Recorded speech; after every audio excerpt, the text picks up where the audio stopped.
Welcome back. President Trump's moves to strengthen borders, restore economic nationalism, and rescue rule of law coincide with a populist wave across the Americas. Bolsonaro in Brazil, Milei in Argentina, and of course the GOAT Nayib Bukele in El Salvador have given hope to millions. Tonight, we delve into whether Chile will be the next nation state to shift from left to right.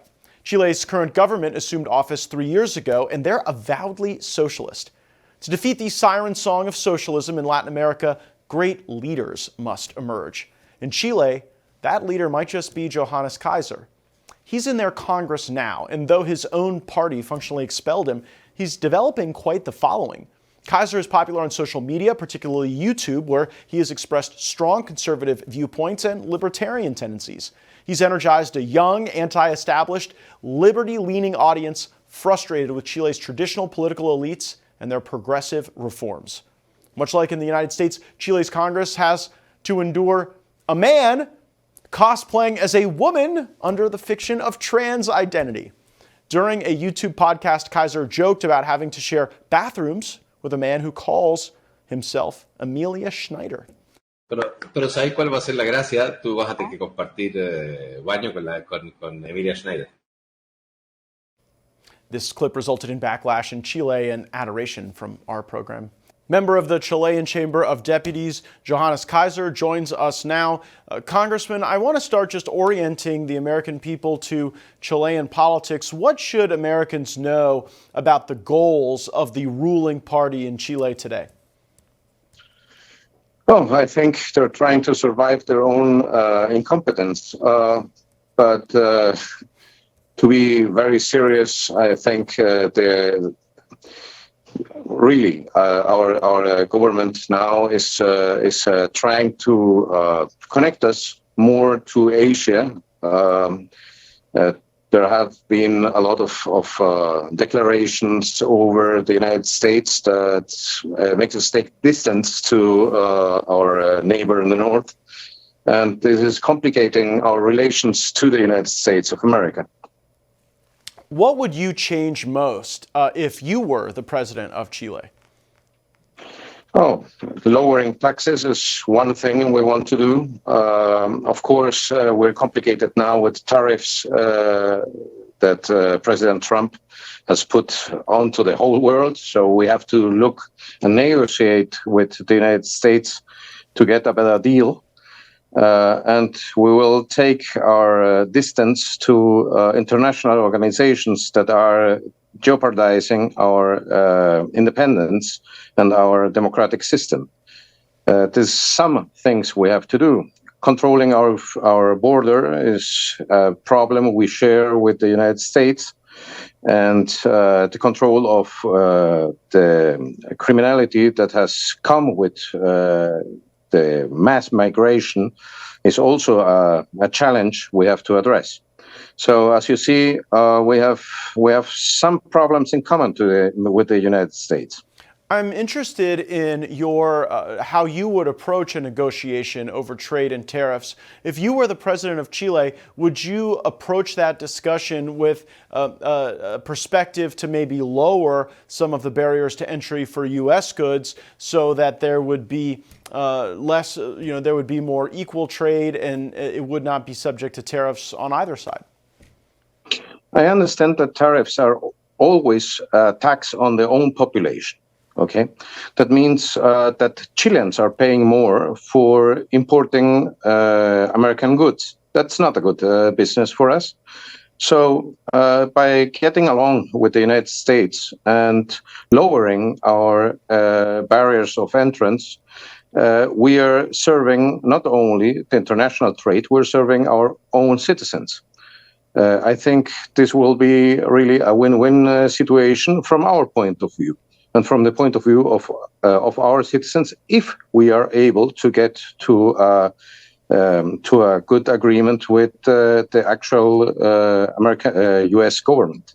You have a tremendous online following, and there's been this wave of populist nationalism that has swept across some portions of Latin America, and you very well may be the type of person to animate that liberty experience alongside strong borders and strong economic policy. Who are your political influences, maybe in Latin America or elsewhere in politics, that you look to and say, that's the type of leader I think I can be for Chile?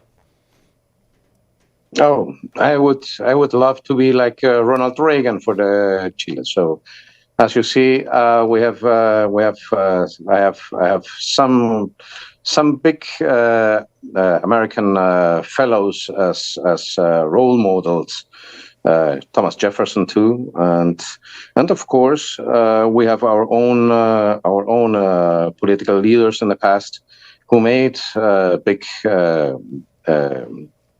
who led us from poverty to liberty, and we do remember them also in high esteem. So, as you see, we are trying to get back to the ideas who made us a free country, and we are defending the principles what made the Western world a beacon of liberty. How do you believe Chile and the United States can cooperate to stop this mass migration that we've experienced in years past?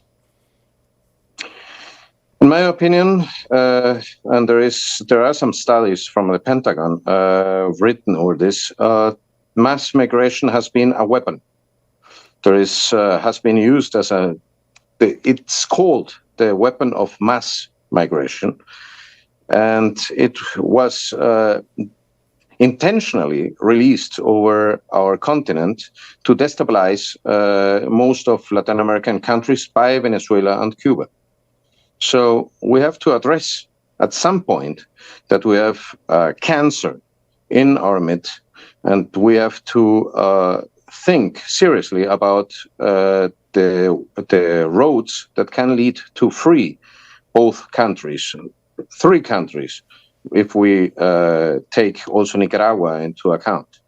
So without that, we will have always states that are using their resources to jeopardize our democracy, and not only in the other countries in Latin America. I'm sure they have been active in the United States too. There are a number of people who did come illegally to the United States from Chile during our last 4 years of an open border. If you were president of Chile, would you allow the repatriation of those people back into your country? Not only allow, it's our responsibility to take back our citizens. It's not the responsibility of the United States to take to have to see for our citizens. It's our business, and in this matter, I have no problem. As I will have no problem as a president of Chile to take back Chileans who belong to our country. And those citizens of us who have behaved in a wrong manner, have committed some crimes, we seriously command you to give them the punishment they deserve, and if it's needed, to send them here, where we will apply the punishment that has been decreed by your courts. Your policy views are very impressive. Tell me a little bit about the campaign. How do you expect to win the presidency in the coming election in Chile? Well, we didn't have started the campaign yet. The election is in 8 months, but we can show some impressive results. We started with a new party, the National Libertarian Party. 6 months ago, we now are the second biggest party in the country in a number of members. We have now 6 Congress people in the Congress that are part of our party, and we haven't been yet in any election. So you can imagine this is a very, very strong position we're starting from. We have no money whatsoever. But we are in the polls. We are marking between 13% and 20%. So as you see, we're very optimistic that with some resources and support, we will be able to win this election and lead our country on the side of the free countries of the world and in direction of a development that can push us out of the third world.